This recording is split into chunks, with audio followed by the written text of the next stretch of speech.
On side number 1 of this record, I've explained the strangest secret in the world and how it works.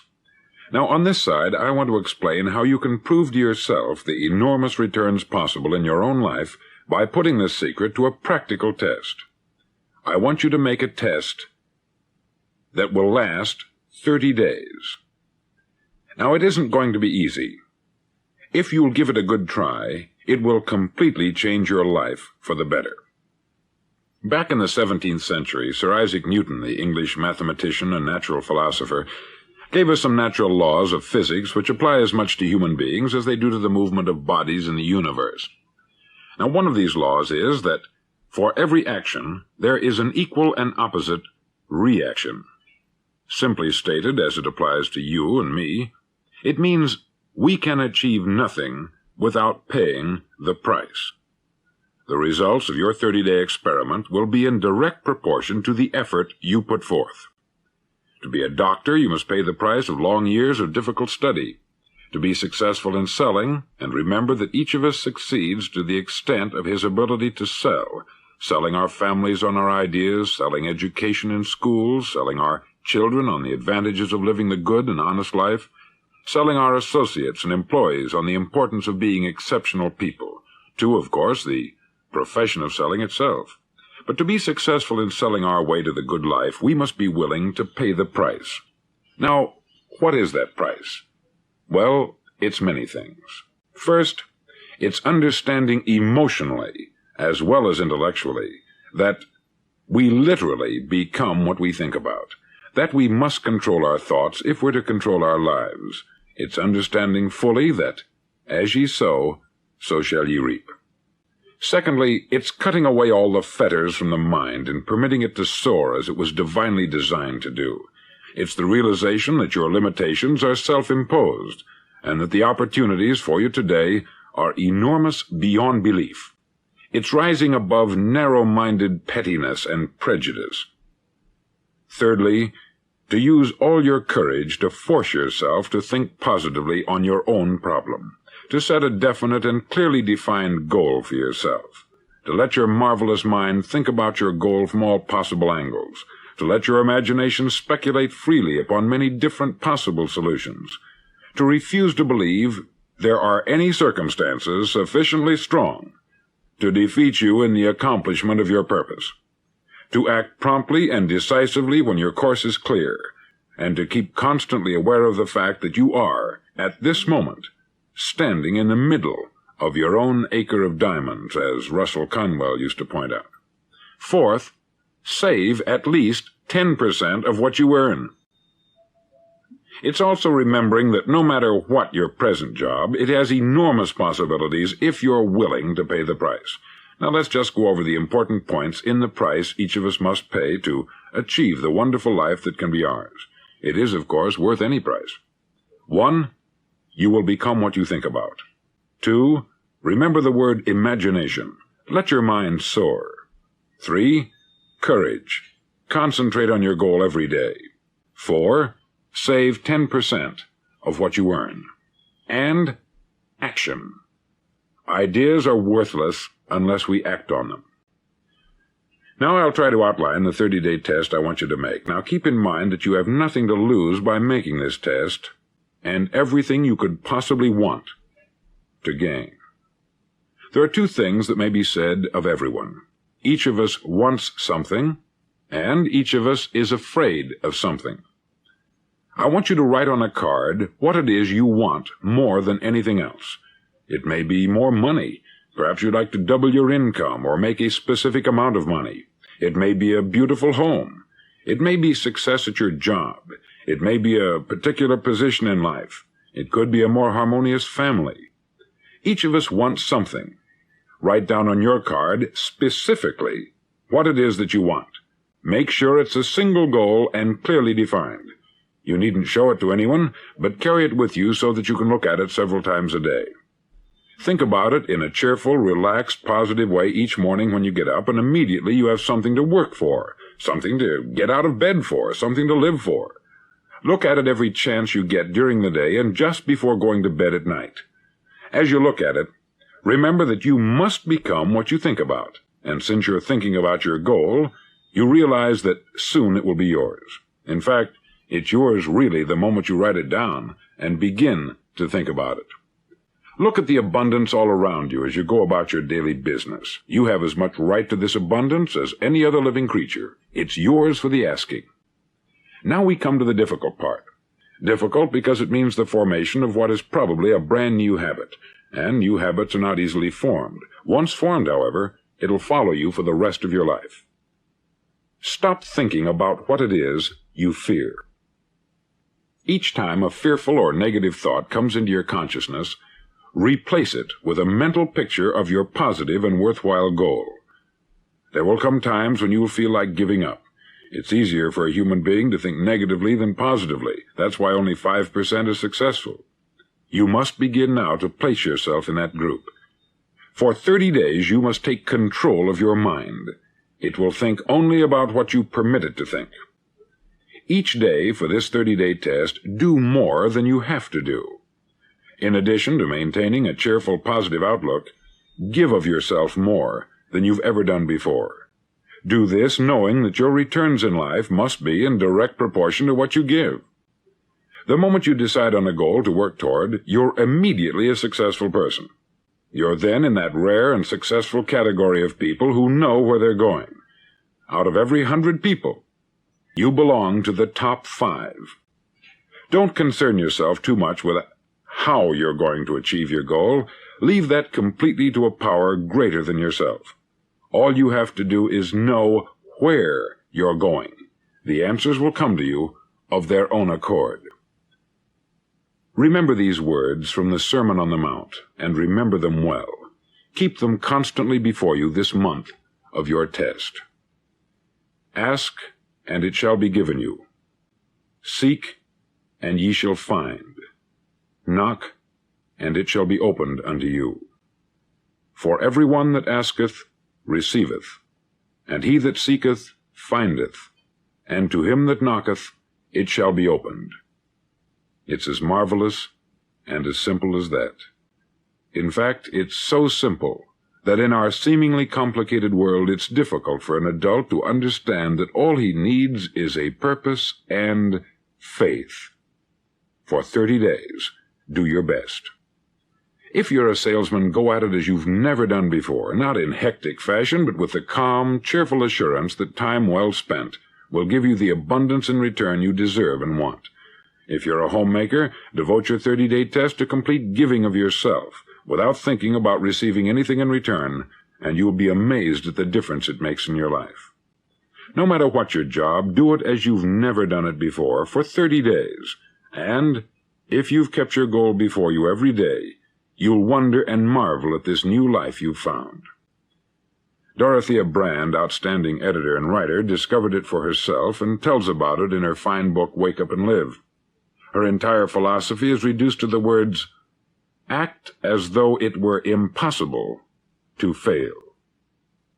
She made her own test with sincerity and faith, and her entire life was changed to one of overwhelming success. Now you make your test for 30 full days. Don't start your test until you've made up your mind to stick with it. You see, by being persistent, you're demonstrating faith. Persistence is simply another word for faith. If you didn't have faith, you would never persist. If you should fail during your first 30 days, by that I mean suddenly find yourself overwhelmed by negative thoughts, you've got to start over again from that point and go 30 more days. Gradually your new habit will form, until you find yourself one of that wonderful minority to whom virtually nothing is impossible. Don't forget the card. It's vitally important as you begin this new way of living. On one side of the card, write your goal, whatever it may be. On the other side, write the words we've quoted from the Sermon on the Mount. Ask, and it shall be given you. Seek, and ye shall find. Knock, and it shall be opened unto you. In your spare time during your test period, read books that will help you. Inspirational books like the Bible, Dorothea Brand's Wake Up and Live, The Magic of Believing by Claude Bristol, Think and Grow Rich by Napoleon Hill, and other books that instruct and inspire. Nothing great was ever accomplished without inspiration. See that during these crucial first 30 days, your own inspiration is kept at a peak. Above all, don't worry. Worry brings fear, and fear is crippling. The only thing that can cause you to worry during your test is trying to do it all yourself. Know that all you have to do is hold your goal before you. Everything else will take care of itself. Remember also to keep calm and cheerful.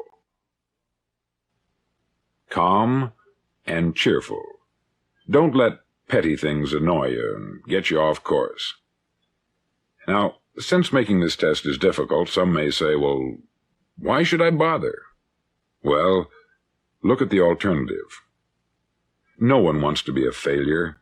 No one really wants to be a mediocre individual. No one wants a life constantly filled with worry, fear, and frustration. Therefore, remember that you must reap that which you sow. If you sow negative thoughts, your life will be filled with negative things. If you sow positive thoughts, your life will be cheerful, successful, and positive. Now, gradually, you will have a tendency to forget what you've heard on this record. Play it often. Keep reminding yourself of what you must do to form this new habit. Gather your whole family about and listen to what's been said here at regular intervals. You know, most men will tell you that they want to make money without understanding the law. The only people who make money work in the mint. The rest of us must earn money. This is what causes those who keep looking for something for nothing or a free ride to fail in life. The only way to earn money is by providing people with services or products which are needed and useful. We exchange our product or service for the other man's money. Therefore, the law is that our financial return will be in direct proportion to our service. Success is not the result of making money. Making money is the result of success, and success is in direct proportion to our service. Most people have this law backwards. They believe that you're successful if you earn a lot of money. The truth is that you can only earn money after you're successful. It's like the story of the man who sat in front of the stove and said to it, "Give me heat, and then I'll add the wood." How many men and women do you know, or do you suppose there are today, who take the same attitude toward life? There are millions. We've got to put the fuel in before we can expect heat. Likewise, we've got to be of service first before we can expect money. Don't concern yourself with the money. Be of service. Build, work, dream, create. Do this, and you'll find there's no limit to the prosperity and abundance that will come to you. Prosperity is founded upon a law of mutual exchange. Any person who contributes to prosperity must prosper in turn himself. Sometimes the return will not come from those you serve, but it must come to you from someplace, for that is the law. For every action, there is an equal and opposite reaction. As you go daily through your 30-day test period, remember that your success will always be measured by the quality and quantity of service you render, and money is a yardstick for measuring this service. No man can get rich himself unless he enriches others. There are no exceptions to a law. You can drive down any street in America and from your car estimate the service that's being rendered by the people living on that street. Had you ever thought of this yardstick before? It's interesting. Some, like ministers and priests and other devoted people, measure their returns in the realm of the spiritual, but again, their returns are equal to their service. Once this law is fully understood, any thinking person can tell his own fortune. If he wants more, he must be of more service to those from whom he receives his return. If he wants less, he has only to reduce this service. This is the price you must pay for what you want. If you believe you can enrich yourself by deluding others, you can only end by deluding yourself. It may take some time, but just as surely as you breathe, you'll get back what you put out. Don't ever make the mistake of thinking you can avert this. It's impossible. The prisons and the streets where the lonely walk are filled with people who tried to make new laws just for themselves. We may avoid the laws of man, but there are greater laws that cannot be broken. An outstanding medical doctor recently pointed out 6 steps that will help you realize success. 1. Set yourself a definite goal. 2. Quit running yourself down. 3. Stop thinking of all the reasons why you cannot be successful, and instead think of all the reasons why you can. 4. Trace your attitudes back through your childhood and try to discover where you first got the idea you couldn't be a success, if that's the way you've been thinking. 5. Change the image you have of yourself by writing out a description of the person you would like to be. And 6. Act the part of the successful person you have decided to become. The doctor who wrote those words is a noted West Coast psychiatrist, David Harold Fink, M.D. Do what all the experts since the dawn of recorded history have told you you must do. Pay the price by becoming the person you want to become. It's not nearly as difficult as living unsuccessfully. Make your 30-day test. Then repeat it. Then repeat it again. Each time it will become more a part of you until you'll wonder how you could ever have lived any other way. Live this new way, and the floodgates of abundance will open and pour over you more riches than you may have dreamed existed. Money? Yes, lots of it. But what's more important, you'll have peace. You'll be in that wonderful minority who lead calm, cheerful, successful lives. Start today. You have nothing to lose, but you have a life to win.